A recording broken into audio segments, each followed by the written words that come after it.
Welcome, everyone, and thanks so much for joining us on the Flourishing Life Podcast, where we will be discussing what we see on the daily. We're Jackie and Tad from Flourish Medical and Wellness in Savage, Minnesota, where listening to our patients is the priority. Our foundational medicine clinic bridges the gap between traditional and functional medicine. We are pattern recognition specialists that focus on individualized patient care and health optimization. With a combined 30 years of medical experience, our goal is to provide insights that help you take control of your health.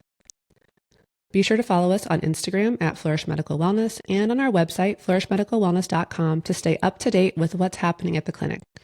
The following content is the opinion of Jackie and Tad Tewes and is not intended to diagnose or treat any medical conditions. Be sure to speak to your healthcare provider for your unique health needs.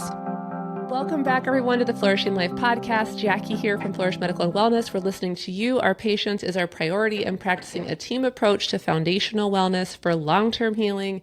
I am so excited to be here today with you. I have a very, very special guest, Dr. Mindy. She is not only an incredible doctor, but an incredible human and person in general. And so she comes from a little bit different background. She comes from the eye world. And so I'm super excited to dive in with her and talk a little bit about how hormones and the eyes overlap. A lot of people don't realize that.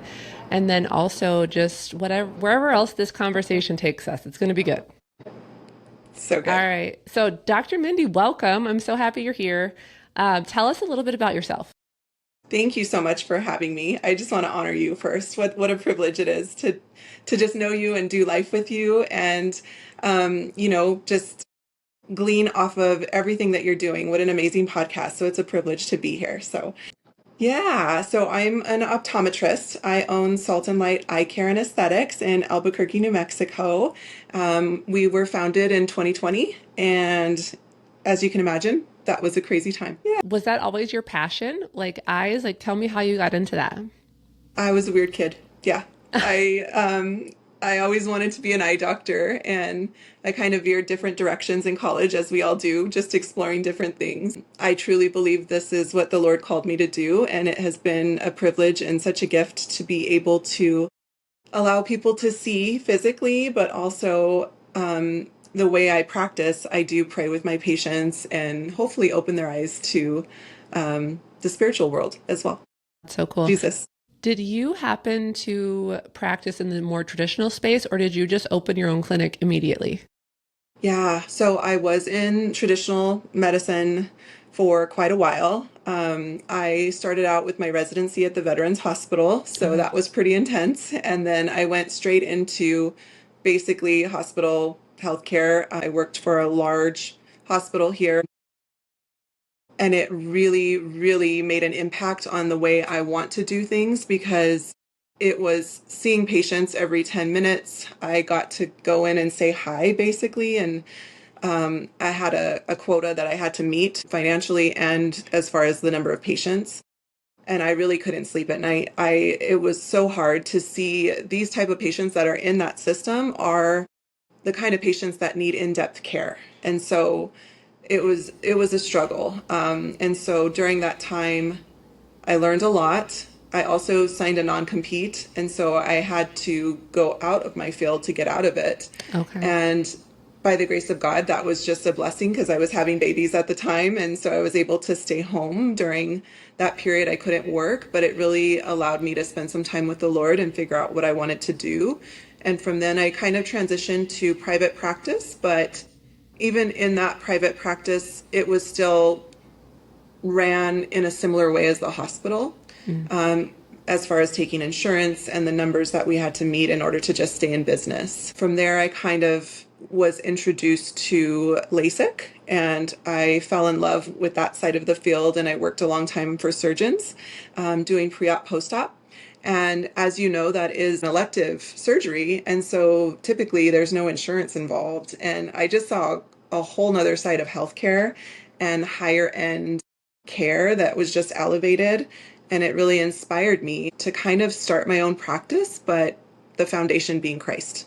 Love it. And so now you primarily treat kind of some of the hard stuff when it comes to the eyes, right? Like dry eye. Yeah. So It's not something I planned. The Lord opened doors for me when it comes to the kind of equipment that I need to provide this care, but because I do concierge style, I actually started out in 2020 going to homes and doing eye exams in kitchens Oh and my gosh. was literally concierge. And so it kind of grew, and I now I have a space where patients come to me, but I do try to keep it concierge style, and so we keep it very intimate and private.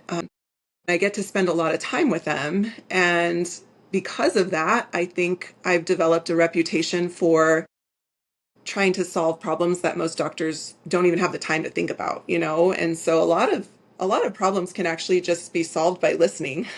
And so it opens the door for that. And so different complicated cases, but the majority of my clients have severe dry eye or have had complications in surgery and expected a certain outcome and had the quite opposite, some of them being legally blind. Wow. So I've had the opportunity to witness miracles and healing and Wow. everything through just making space for that and taking the time to walk through the healing with them. So, That's amazing. yeah. That's amazing. I feel like vision and sight is life changing. Like that's incredible. That's amazing. Dry eye, we kind of talked about this behind the scenes a little bit, but um dry eye and menopause and perimenopause and Hmm. like you're seeing this more now. What do you see? What have you seen? Sister, let's go. I feel like this is just not talked about. It Yeah. is huge. And I don't know if it's because of the phase of life that I'm in, but it's just like all around me. And I want to help women see who they are in Christ, but also walk in health. And I see so many women that are coming because their eyes are red. You know, it really affects their quality of life. A lot of them are depressed. They just want to go to sleep. They can't really keep their eyes open. They're sitting at a desk all day, which is quite depressing. And by the end of the day, they just want to go home and close their eyes. Their eyes are burning. It's pretty severe, and it gets to a point where it does affect your vision. If the dryness is bad enough, it Sure. starts causing scar tissue and just this reoccurring visual problem physically. And so because I make space to really get down to like what else is going on, you know, we talk about their quality of life and what else is going on in their body. It really is a private investigation situation going on here. And what I've learned through you and through my own dry eye healing is hormones play a huge role in it. And you described it so eloquently. So I'm going to ask you to do that again. But it was something along the lines of like hormones feed our organs. Yeah. And our eye is not only the window to the soul, but I truly believe it's the window to your overall health. Okay, And I if, want to hear more about that. I'll kind of give you my little how I explain it to people, but I really want to hear more about the eye, the window to your health, mhm, because I've heard this. I'm not an eye specialist, but I've heard this from other patients, other people, and I'm just curious to pick your brain more on that too. But yes, yeah, as far as the hormone piece, so kind of how I explain it to people is that hormones are fuel for our organs. So pretty much every organ has hormone receptors on them.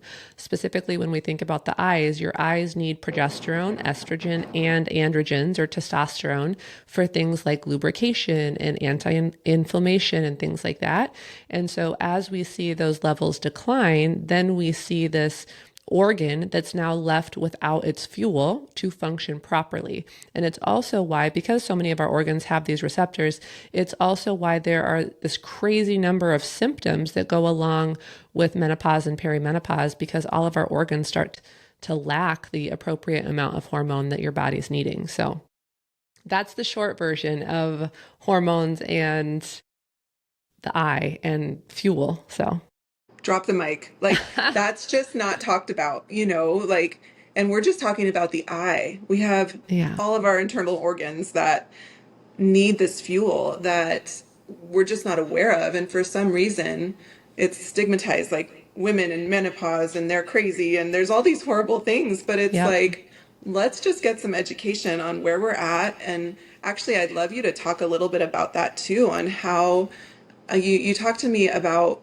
you know, there's people who say like hormones are not necessarily natural or something that like Mm, we're kind of afraid. There's this fear that goes along with taking hormone supplements to enhance the health of our body. And I yeah. think there's two very opposite polarized sides.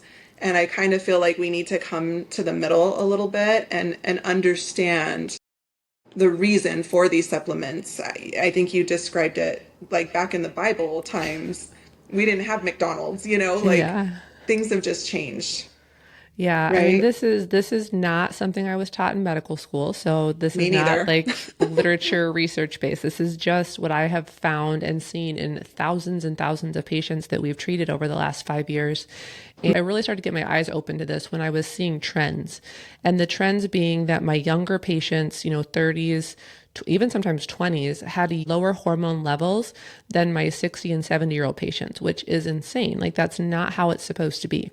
And No. so going into this work, I knew that there are a lot of endocrine disrupting chemicals, foods, just things that we're exposed to on a daily basis, but I didn't realize the extent that it was actually playing. It's almost like an epidemic, to be honest with you, because Yeah.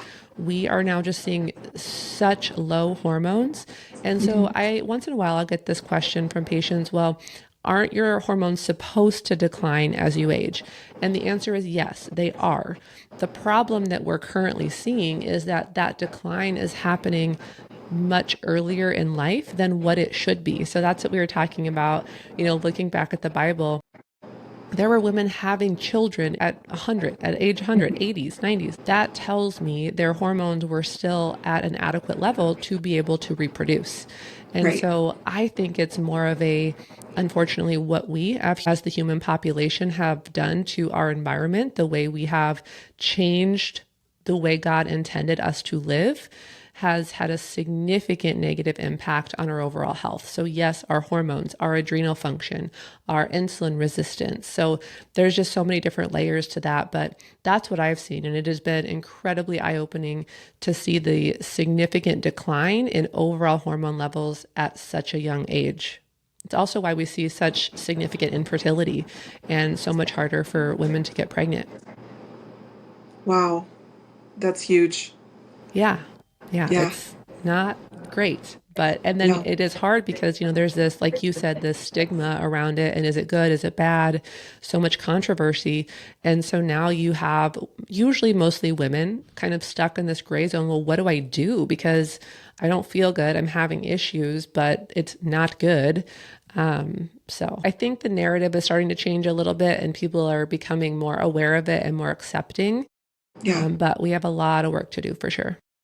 Absolutely. Absolutely. I'm so grateful for you and your expertise because, we need trusted providers that can give us really good, informed medical care. And I think there's just a huge need for that in America. For sure. So I practiced medicine for about 10 years before having my own practice. And the thing that I never liked this idea of this dictatorship relationship of a patient and a practitioner. So this idea that you come to me and I'm going to tell you what to do and you just need to do it never sat well with me. I think you are the captain of your health. You're the captain of your ship. You get to decide what you do and don't do. And my job is to educate you. And so the problem with medicine that a lot of people, I think practitioners realize it, but not a lot of, patients realize is that medicine isn't black and white. It's Yeah. not this or this. Like pretty much everything is gray. And so there's not one way to do things. And we have to really understand the pros, the cons, the risks, the benefits of all of the options so that that person can make a good decision. And I think that gets lost a lot of times in Yeah. kind of the traditional setting. It becomes more of that dictatorship and less of that collaboration. And that's Right. just a big shift that we've made that has changed significantly the relationship and the outcomes that patients have. Because also, when they're involved in the decision making, they also feel more empowered and excited about, hey, I get to take control of this. And Right. the results are so much better. Right. I'm going to throw a curveball in here. Yeah.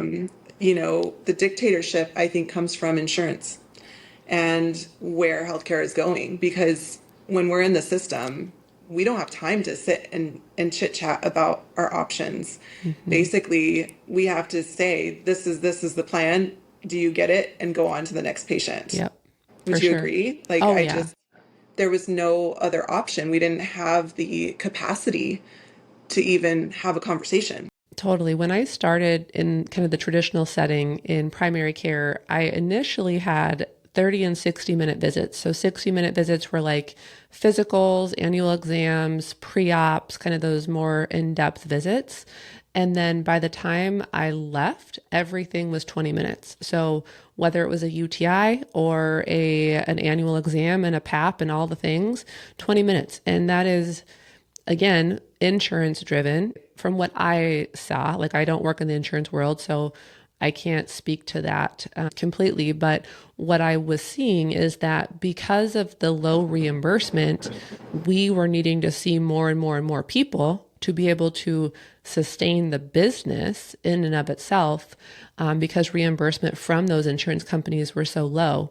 And so it wasn't necessarily even like the company's issue, right? Saying, hey, we need to see more, we want to make more. They were just trying to actually survive and make money at all to keep it afloat. Yeah. And I can confirm that as a practice owner who did accept medical insurance for 2 years. I was constantly in the red, and Yeah. there's just no way out. It's a sinking ship. Yeah. And then the So, other side of that, which I think is even more important, is the dictatorship that insurance plays in patient care. hmm Like, there are so many things that as the provider, as the practitioner, I think are going to benefit my patient, but they don't see as necessary, or they refuse to cover, or they think we need to do a certain one that's not in line with what they want to cover. right. And to me, like, it's They're not not, medical providers. They have no authority to do that. And so I think a lot of people don't realize that either. So yeah, when we have like pre-authorizations, they're essentially asking us to ask them permission for yeah, all of our years experience, our practice in medicine. Now we have to ask someone who's behind a computer desk who has possibly no medical education at all. We have yep, to ask their authorization for what we decide. It's yep, horrible. it is. I'm And sorry. I'm going off on a tangent. I told you before we started not to get me started on this, because it's one of those I things know, but it's that just, we got to fires me talk up. about it. But part Yeah, of it, when we talk about the health of our bodies, I think people need to be aware that they are the captain of their ship. And there's just been this fear. And I don't know exactly when it started with insurance, but I've noticed with my clients, they are afraid to let go of their insurance. And the ones that do are so empowered and so healthy. totally. But there is just this other side of it, that there's people living in fear. And I want to bring awareness to that and break that off, because we could Totally. be so much healthier if we just took authority over our own body and decided we're Yeah, not going to do this anymore? for sure. And the amount of money that you spend paying your insurance every month is hmm crazy. It's so high. We choose to do a Christian care ministry, like, cost sharing plan. So we're still paying. And if we have something, something very big that comes up, then we have some of that coverage. Right. But if most people are going to actually receive better care if they take the money that they're paying on a monthly basis and hmm put it toward more of a cash pay, like preventative medicine service, because they're Right. actually staying healthy. Yeah, Insurance is really designed for sick people, not it really healthy is. people. Yeah. Yeah, Yeah. good times. I could keep going, but I'll stop. I have so much to say about that. I hear you. I hear you. Okay, so I want to hear more about how you describe to patients how the eye is a window into your health. So the eye is the only organ that we can look inside, right? Without surgery. Mm, And so it really does tell me a lot about the whole body. So when I'm doing an eye exam, I'm screening not only for eye disease like macular degeneration, glaucoma, all the things, but I'm looking for signs of diabetes, high blood pressure, high cholesterol. There's even studies out now that where we can find early signs of Alzheimer's in the eye. It's really a primary care evaluation, and a lot of people don't go to their primary care doctor or aren't doing that preventative health care exam. And so it's just a way for me to kind of be that person of like, hey, have you checked your hormones? Have you done your blood work? And probably 90% of my patients have not. Yeah. Or they have, and they're kind of like, well, I don't know. I got the results and they said they were normal and I still don't feel good. Yeah. Yeah. Yeah. So that's where I just feel very convicted of, I just want to introduce my patients, my family to someone like you, and just the world of health around us and the tools that we do have and the support system that they need to actually live a healthy life. Totally. So Yeah. this was one of the reasons I felt I could no longer practice in the traditional setting. And it was because people were coming to me constantly and they did not feel well. They had significant symptoms and I just kept telling them they were normal. And it did not sit well. I'm like, what? Obviously they're not normal. Like they're not making this up. Like something is wrong with them. But the only training I had ever had was based on numbers. We Right. completely dismissed the symptoms. Like, yes, maybe the symptoms help us understand what test to order. But if it was normal or if it fell on that range on the paper, Right. then we completely dismissed it. There's nothing else needed here. I guess Yeah. they were just making it up. I don't know. What are we telling them if that's the case? Right. And so what people don't realize, and I didn't realize this, they didn't teach me this. It wasn't until after I started digging into this more, like, why is that happening? That normal range or that reference range on the paper is created individually by each lab based on where 95% of people who have been tested for the lab, where they fall. So that means you come in, we test a whole bunch of people for, say, blood sugar. So wherever 95% of those people fall, that's normal. Doesn't mean healthy, it means average. So there's a couple things to understand here. When we say normal, we're not just comparing you to healthy people. We're comparing you to everyone that we've tested.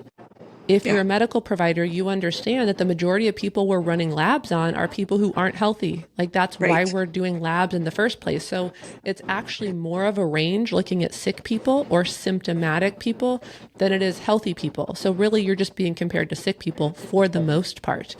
The Yeah. other thing that's crazy is that those ranges change. So on paper, America's healthy. We're obviously not healthy. But Right. because that's how our medical system is set up and the labs are set up, those ranges change. So, and it'll tell us that on the lab sheets. It'll tell us that the reference interval has changed. And so I have seen the blood sugar range, the glucose range, actually get higher. Like the normal range has gotten higher, not because it's good, but because more and more people have high blood sugar. So Yeah. we just keep moving the ranges to make us all still look normal or healthy, when really as a population, we are much, much sicker in general. Right. Numbers can be shifted all the time. Yep. It's such a tricky game. Yeah.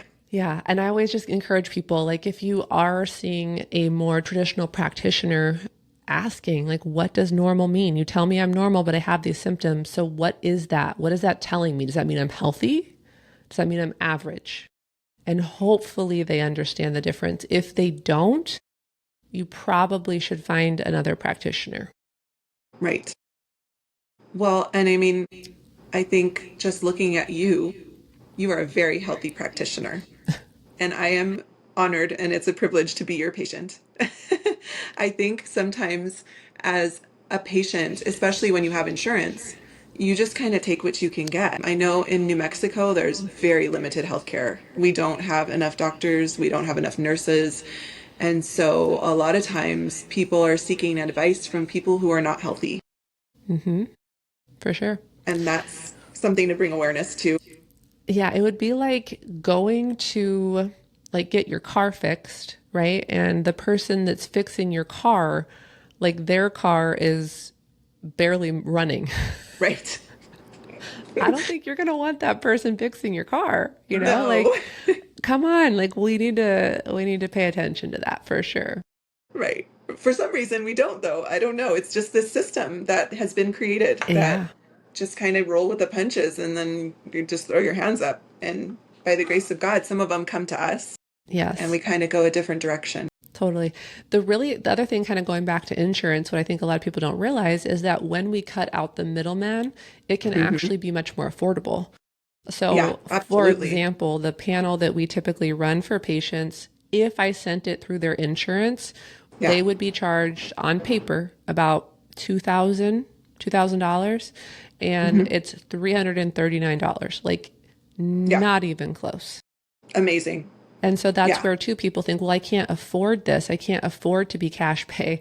But really, if you're going to a practitioner who is in it for the right reasons, they're not just trying to get money from you, the Right. cost can absolutely be affordable.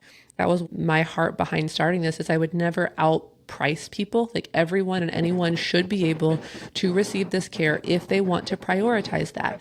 And Right. sometimes it makes me laugh because sometimes we have patients who are like, well, I can't afford that, but they have the latest and greatest iPhone, right? It's like, Yeah. well, can you afford it? Are you just choosing to prioritize other things?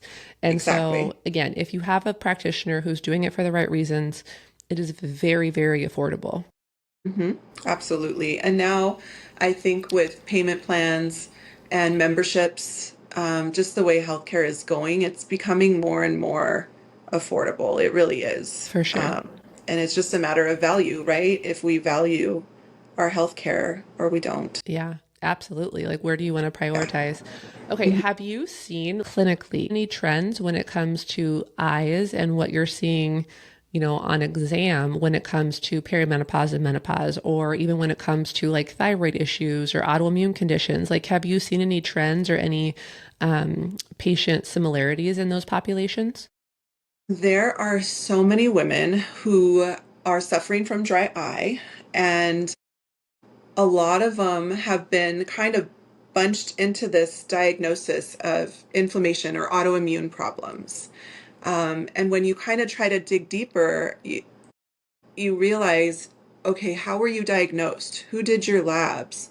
What else is going on? And a lot of them have these hormonal symptoms and they haven't been properly assessed. And so they're living with this label that, quite frankly, is just they're hopeless. They feel like nobody can help them. Mm, There's no treatment, and they've just kind of been told you have to deal with this forever. Like this is just your yeah. label. I would say that's the biggest trend I see. And majority of my patients are dealing with these inflammatory things or dryness, not just the eyes, but dryness in all places, Yeah. and it's not things that people talk about. Women don't talk about it, or they don't feel comfortable with other women. And for some reason, that's just not a conversation, and they just think they have to deal with it. I was listening to someone online, I think it was Shannon, who's also in our Live Out Loud community, talking about something called peri-divorce, something, our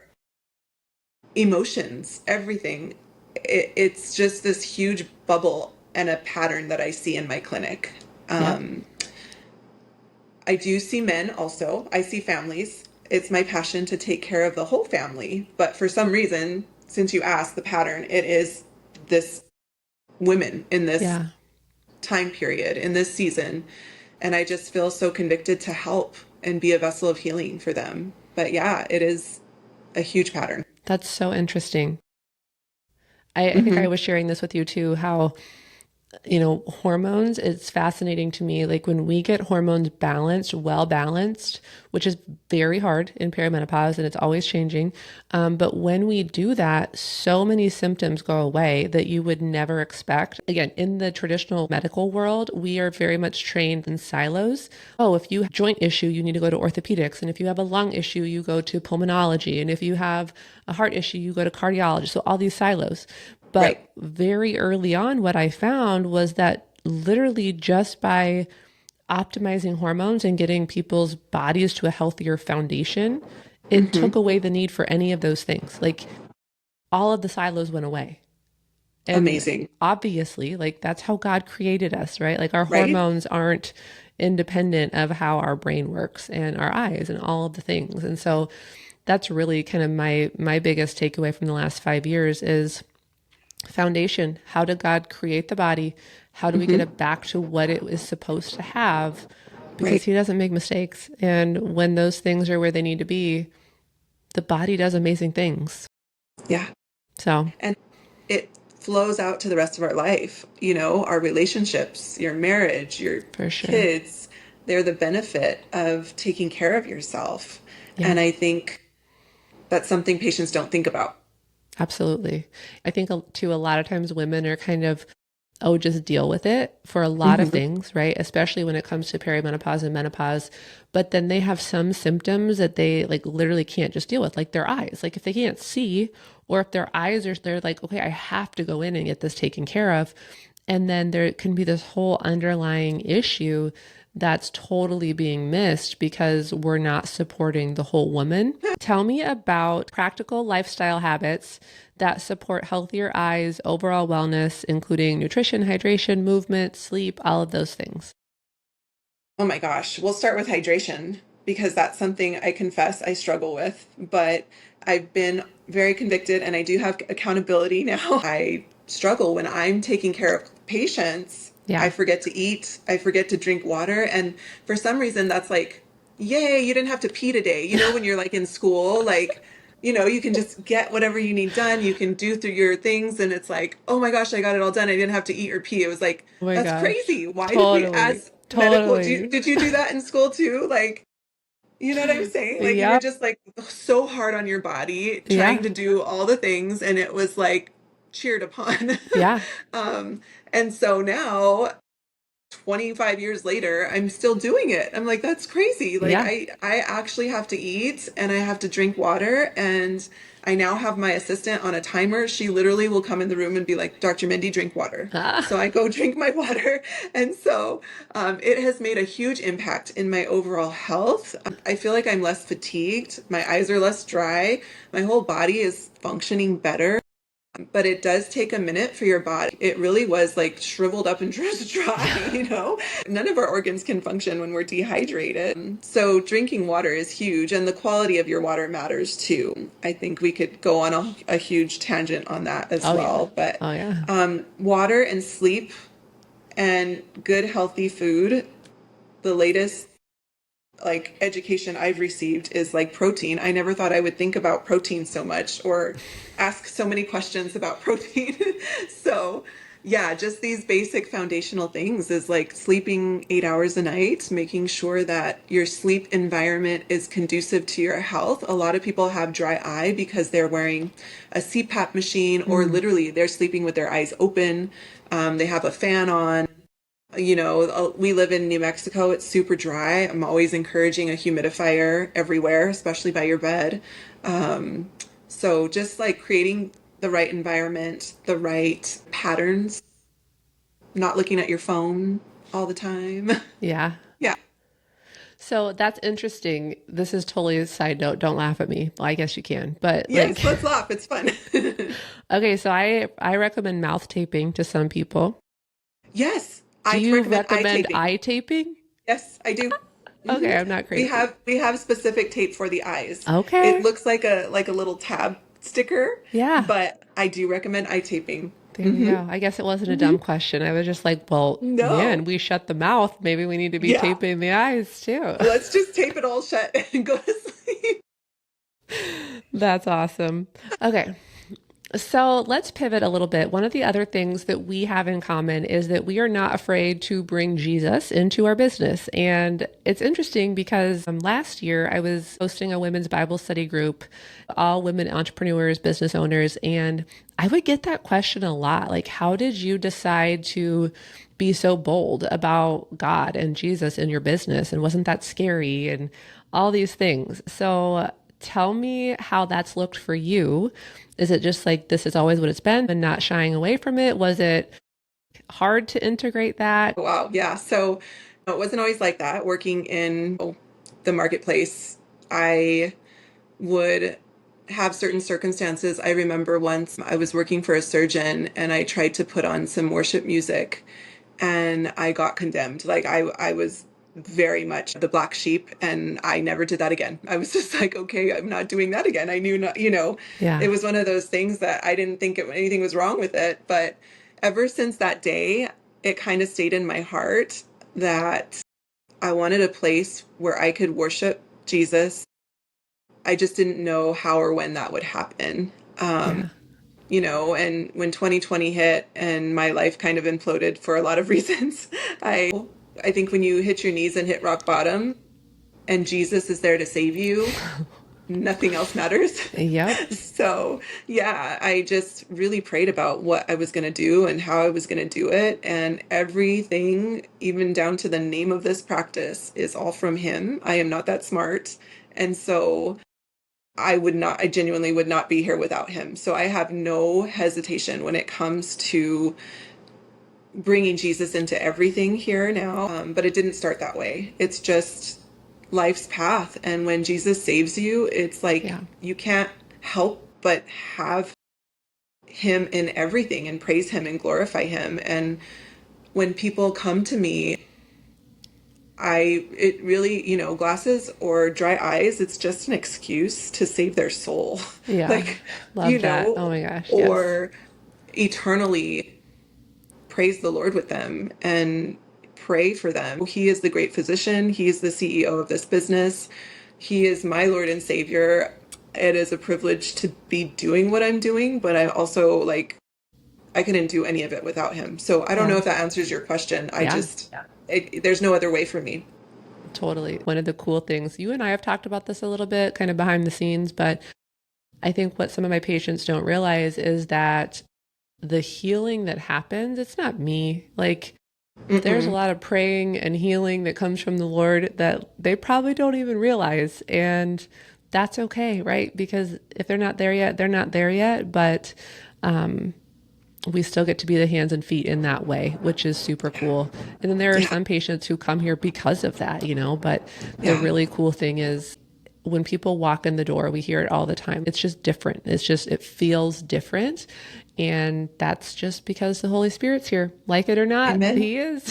Amen. It's his place, not Yeah. mine. Yeah. You don't have to Yeah. love God to come here. We're going to love you and treat you just as good, like no matter Hmm. what. Right. But I will do my job better and I will get you better results if I love Jesus. So that's not going to change. Absolutely. Yeah. I mean, there's no higher level of care than the ultimate great physician. Yep, There's no other better way. Absolutely. Yeah. totally. And I mean, whether you love the Lord or you don't, it's very apparent in the excellence that we provide. And it's not from us, it's from Him. Yeah.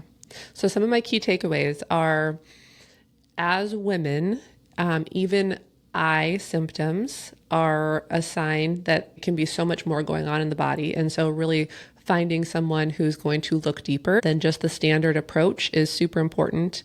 Another takeaway for me was that dry eyes are not a end all be all sentence. There are things you can do. It doesn't have to just be that way. So those are, I think, so important because again, just like hormones aren't always talked about, I think some of those things aren't talked about too. It's just like autoimmune disease. It's Right. like, oh, well, we don't know why it happens. It just happens. You'll always have it. That is not true. I don't know a lot about the eye. So this was very fascinating and eye opening I love it. for me as well. So Oh, so tell good. everyone how can they find you? How can they connect with you if that's something that they're needing more help with? Yeah, you can go to my website at saltandlighteyecare.com. That's SALTAND, lighteyecare.com. And there is some contact information and an email address. There are appointment requests on there as well. I'm going to be opening up a virtual session. So that Okay. way, if they're not in New Mexico, we can do just sort of a virtual conversation if they just wanted to talk about their eyes. Nice. So yeah, you can reach me on the website. Yeah. Awesome. And then you have some great social media. I'm on Instagram and Facebook and LinkedIn, mostly Instagram though. That's kind of my primary area. Thank you so much for being with us today. And I am looking forward to our partnership and how God uses it for sure. Me too. Thank you so much for having me. It's just a privilege and honor to be in your life. Same. Thanks for listening to the Flourishing Life Podcast. You can watch the full video version of this podcast inside the Spotify app or on our YouTube channel. If you liked this episode, please rate, review, and subscribe on your favorite podcast app. And we would love it if you would share this episode with a friend and follow us on socials, Instagram, TikTok, YouTube, and Facebook, or on our website at flourishmedicalwellness.com. Chat soon, everyone. The information on this podcast is for educational purposes only and is not intended to replace medical advice or to be a substitute for professional medical diagnosis or treatment.